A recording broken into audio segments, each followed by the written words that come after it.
Hi again everyone, welcome back again di Bitcoin update guys.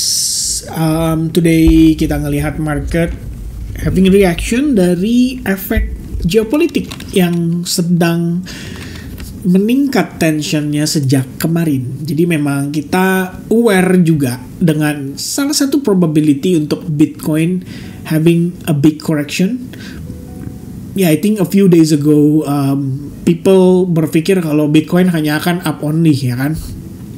And I think today market menunjukkan kepada kita bahwa anything can happen. Ya, saya tidak mengatakan kalau ya kayak I told you or whatever, teman-teman, yang sudah terjadi ya biarlah terjadi. Dan pada akhirnya apa yang lebih penting adalah gimana kita ngelihat market ke depan. Oke, lagi-lagi kalau saya bahas dengan berbagai kemungkinan yang ada, saya mau kasih penekanan bahwa ini bukanlah analisa dua arah ya. I have my personal bias dan saya akan manfaatkan itu untuk melakukan either transaksi harian atau mungkin during kondisi market saat ini ya saya lumayan kasih penekanan ke teman-teman di SAG juga untuk tidak terlalu agresif ya. Karena sewaktu-waktu ini Iran bisa aja serang balik Israel, ya kan? Israel pun bisa aja sewaktu-waktu melakukan serangan lagi terhadap Iran. Di sini kalau kita lihat, memang Trump tadi sempat ngasih semacam statement ya. Kata Trump sih, dia bilangnya katanya kayaknya nuklir programnya si Iran udah mulai nggak terlalu aktif deh ya. Dia bilang nih. Trump says Iran's nuclear program may be crippled gitu kan. Artinya kayaknya nggak akan berlangsung nih gitu kan teman-teman sekalian. But we never know ya. Apakah ya sebenarnya berhubungan dengan Iran dan Israel, saya juga bukan ahli strategi perang anyway gitu kan. Cuma yang saya tahu adalah saat ini sentimen itu kan datangnya dari sensitivitas market atas berita ini gitu. Ya, terjadi itu tadi pagi guys, subuh-subuh ya, nggak subuh lah, exactly-nya momen terjadinya tuh sekitar jam 6 sampai jam 8 ya. Kita ngelihat Bitcoin suddenly drop by $3.335 lebih kurangnya. Pada case ini kalau kita lihat, artinya penurunan terjadi dengan kondisi yang impulsif. Dan I think a moment before that pun kita juga aware gitu. Saya ada sedikit menjelaskan kepada teman-teman, terutama di Telegram group ya. Saya ada kasih mentionan teman-teman. Lumayan krusial, lumayan kritikal. Karena hubungannya adalah bagaimana market close candle sekitar di jam 3 subuh. Saya nggak tahu ya apakah banyak atau sedikit yang aware bahwa closingan itu sifatnya sangat krusial. Jadi saya udah jelasin juga ke teman-teman di Telegram ya. Anda tahu ini perubahannya sangat signifikan. Cepet banget ya. Momen sebelum itu, katakanlah 20 menit sebelumnya, itu Bitcoin lagi enak-enak di 108 ribuan something guys. And then berbalik dengan begitu cepatnya, just a moment before the market ya close candle pada jam 3 subuh. Jadi close candle 4 jam itu yang ngasih saya gambaran. Oke, we're gonna see market creating another lower low. Ya, clue-nya tuh ada di sini. Ketika dia naik, tapi sebatas hanya untuk ngehabisin liquidity di atas doang. So, kalau kalian lihat di time frame 1 hour, ini terdapat fair value gap, guys. Ya. Nah, tadi malam banget, saya ada eksekusi 3 setup. First setup adalah Bitcoin. I make money di sini, 3R teman-teman sekalian. The second one adalah KIA. Kena break even di sini. Jadi setelah entry, harga udah perform bagus banget ya. Up sekitar 7%-an. Ini kalau secara R ratio itu udah up sekitar 2,5 kali daripada resiko saya. Kena news ya. Jebret, dibanting. Akhirnya back to break even. This one, damn ya. Sad banget teman-teman. Padahal kalau nggak ada news Israel-Iran, saya cukup yakin nih run to TP. And then the last one adalah HYPE, ya HYPE token. Jadi ada entered, sama ya kondisinya entered barengan sama KIA. Bedanya kalau waktu HYPE ini begitu saya entered, saya pikir ini lumayan low probability nih. ya. Alasannya adalah selling pressure cukup agresif dan Bitcoin juga pada close candle jam 3 tadi, ya, 3 subuh tadi pagi, itu menginisiasi potensi lower low. And then per hari ini, I think we saw a market structure shift. Per tadi banget saya ini during mentorship session ya, kita ngelihat ini sebagai one of a good setup. One of the reason adalah kita punya order block dan kita punya liquidity sweep ini cukup strong. Alasannya price creating rising wedge pattern, dia break, but then ketika kita ngelihat ada balasan berupa bullish engulfing kayak gini, dan dia malah creating new structure, itu artinya somehow hype punya momentum cukup baik ya. Kalau price bisa pull back ke sini, ini probably bisa jadi good setup even buat kita coba long setup lagi gitu. Ya, saya sih sementara udah ada 3 kali transaksi di hype token ya sejauh ini gitu, dan satu berakhir baik, satu berakhir cut loss separuh, satu lagi kena stop loss. Oke, a lot of emotion di situ teman-teman. Tapi yang ini saya cukup yakin kalau nggak ada Israel Iran harusnya itu nggak perlu terjadi ya. Kita bisa bilang apa yang terjadi pada si ini hype token hari ini bisa diimport gitu ke pergerakan hari ini, supposed to be kayak gitu menurut saya sih ya. Jadi ibaratnya nih teman-teman, bisa diimport ke sini tuh, probably udah HTP guys. Kenapa harus dia mengalami tekanan jual ini dulu ya kan? Ya karena berita ya serangan tadi pagi pasti akan berpengaruh terkait dengan risk on and risk off sentimennya. Jadi market shifting risk off kembali, dan itu artinya ngedorong harga aset kayak gold untuk naik, kayak Japanese yen ya. Kalau kita lihat Japanese yen basket di sini obviously dia sempat bullish ya at that moment ya. Kita ngelihat dia nge-spike, but per sekarang dia retrace terus sih, turun terus kayak nggak ada tenaga ya teman-teman ya. Habis bensin nih kayaknya ya. But anyway, dengan kondisi tadi pagi kita bisa ngelihat akhirnya retracement mungkin yang kita antisipasi. Saya tidak bilang saya prediksi ya, tapi kita mengantisipasi supaya kita nggak perlu FOMO juga gitu kan. I mean net Bitcoin naik 110.000, oke, saya ngerti teman-teman mungkin langsung optimis sekali dan Bitcoin akan naik sangat signifikan. Tapi nggak ada salahnya kan kita nunggu diskonan gitu. So apa yang teman-teman mungkin harapkan, katakanlah kalian mengatakan ke saya lewat YouTube komen gitu ya, kayak kasih diskon lagi dong. Nah hari ini kamu dapat diskon nih 104.000, 103.000 nih di zona Fibonacci 0,7% dan 0,62%. Pertanyaannya, kamu utilize nggak? Atau jangan-jangan teman-teman takut ya kan? Biasanya aduh ini efek perang nih berkepanjangan dan bla bla bla gitu.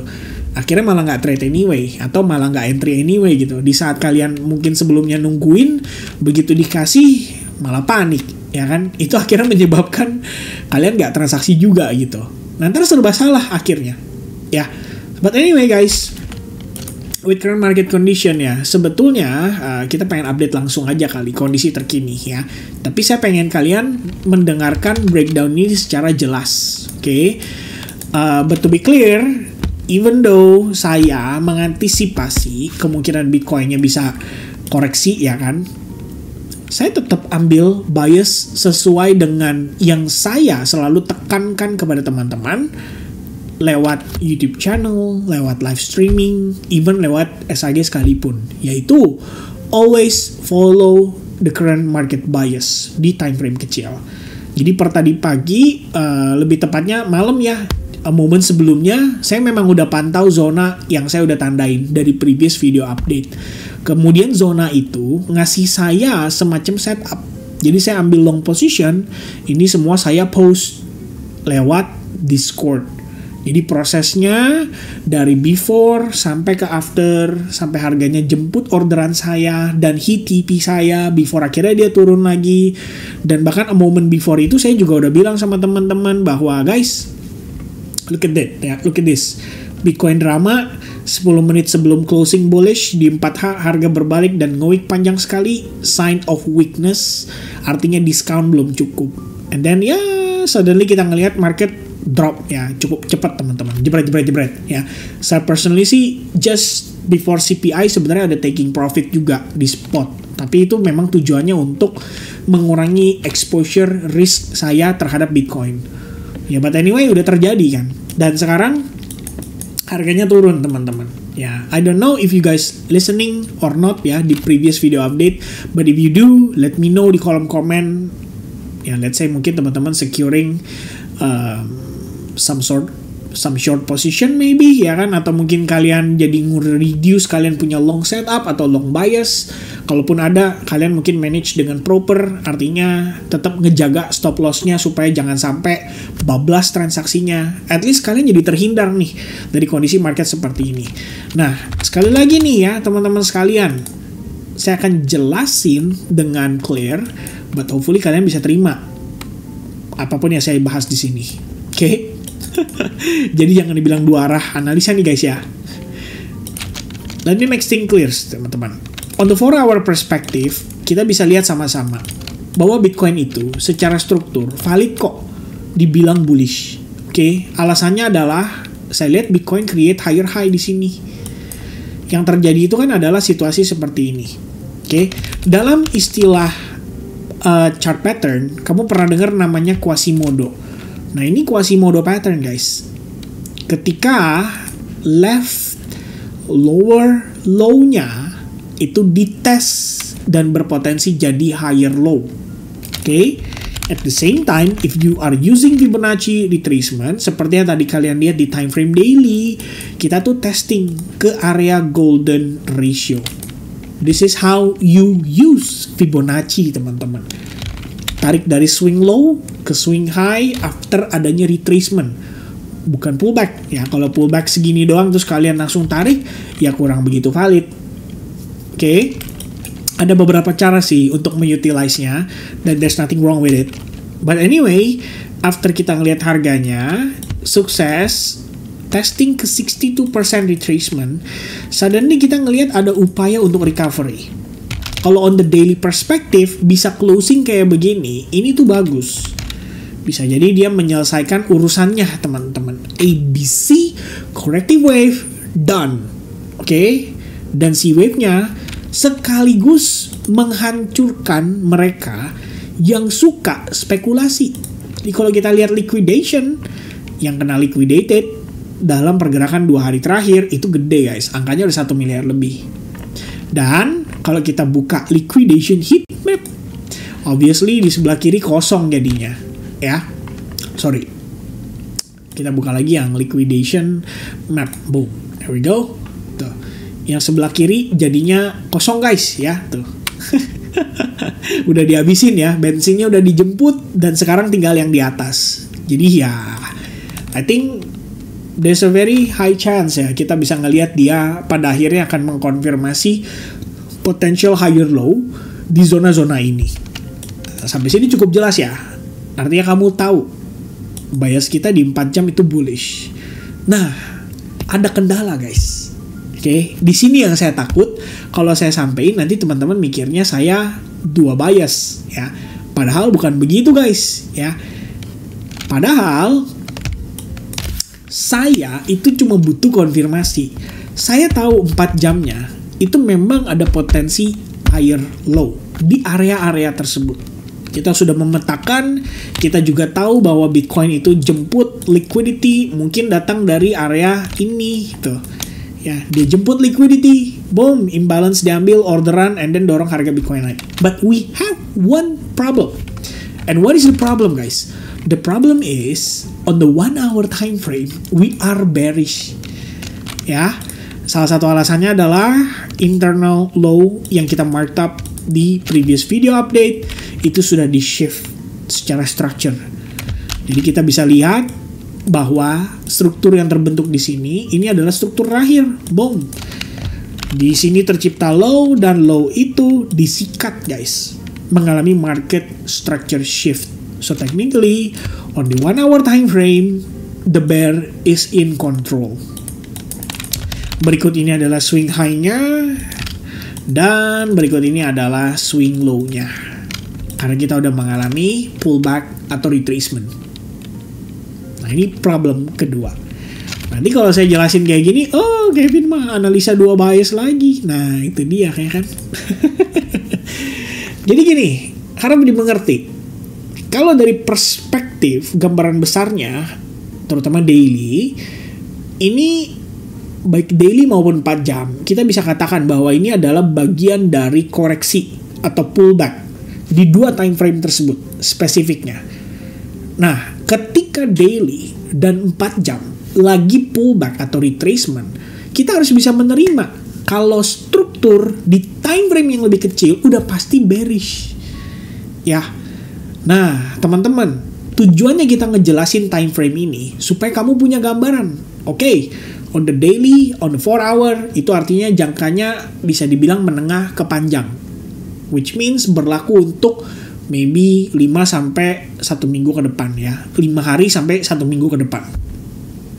But, if you want to trade daily, artinya kamu buka chart hari ini dan kamu mau cari opportunity, what you should do guys, ya, what you should do, ya follow the daily biasnya.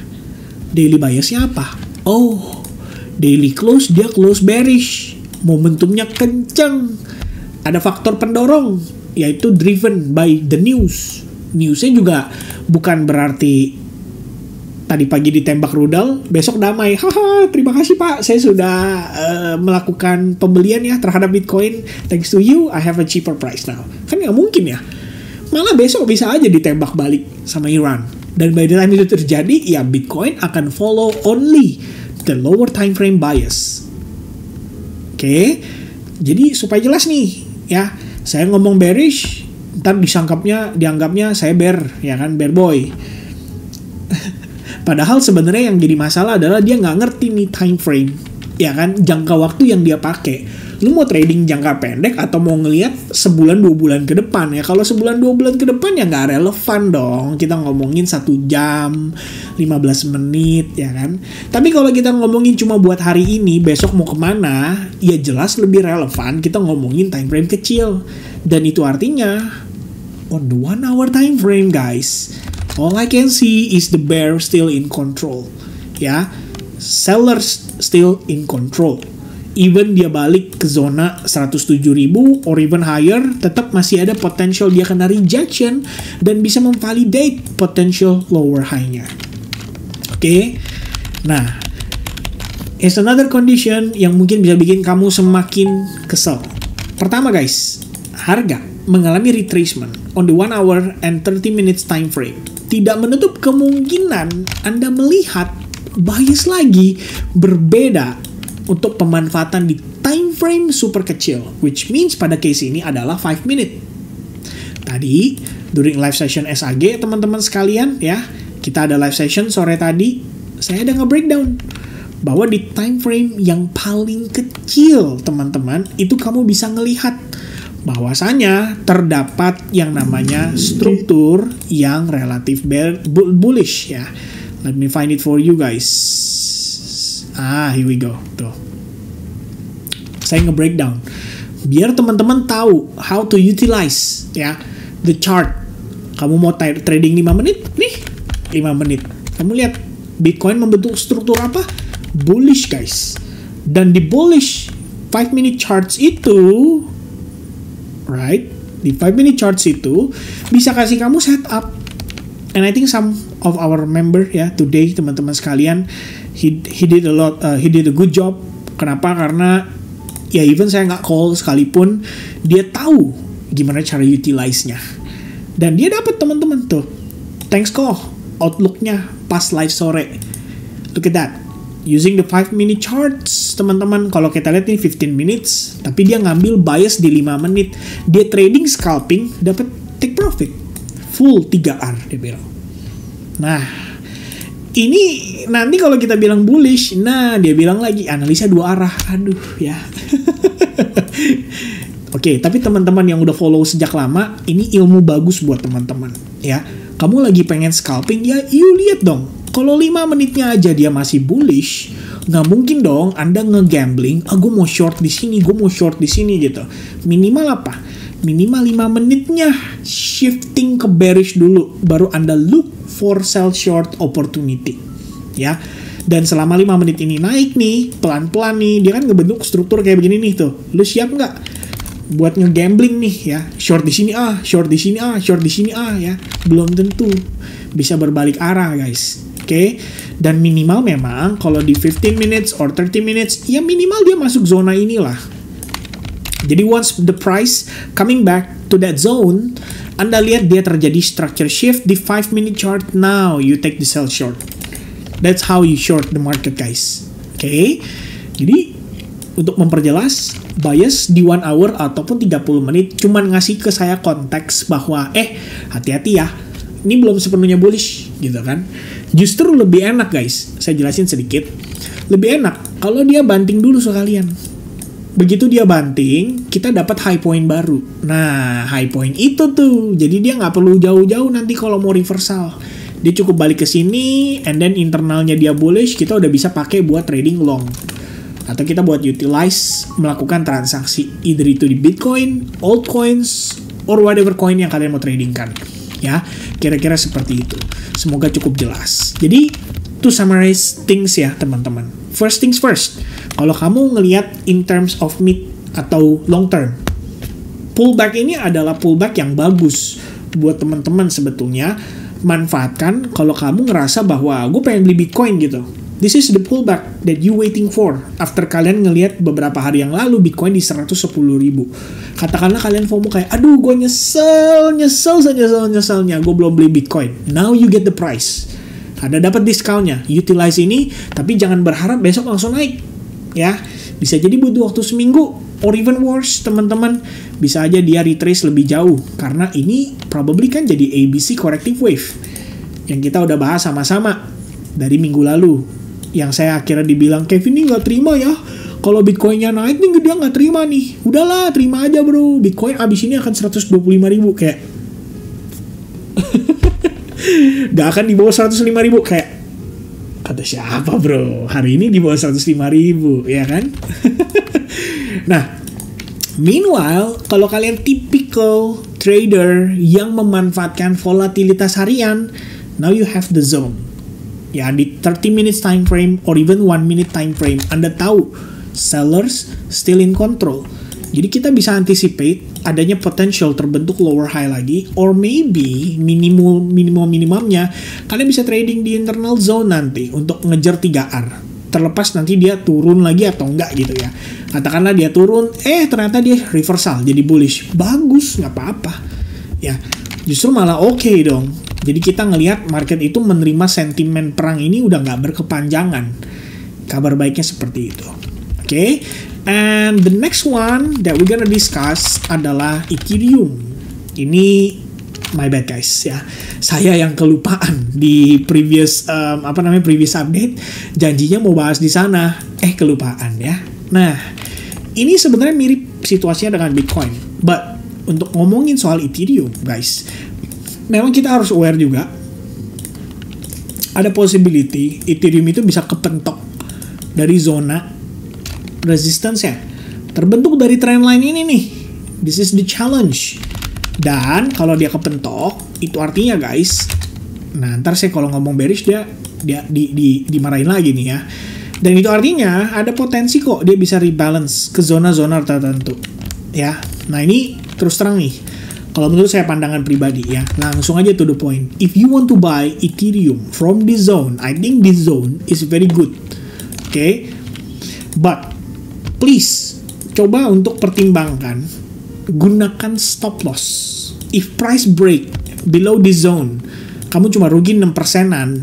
Coba untuk pertimbangkan ya, minimal close dulu deh gitu. Kenapa? Karena Anda bisa dapat diskon lebih bagus guys. Dari area yang bolong ini nih, ini jalan tol. Ya, the only support yang kalian bisa dapatkan adalah zona ini. And if price breaks dari zona support tersebut, lalu dia break di bawah area order block itu, di perspektif time frame 4 jam, dimana ini order block yang sebenarnya sangat baik sekali, sangat bagus sekali. But if only dia break, itu artinya teman-teman bisa mengharapkan diskon lebih banyak.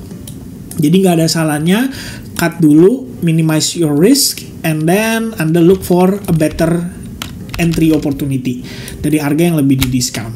Ya, pada prinsipnya teman-teman secara struktur Ethereum itu sebenarnya relatively masih bullish.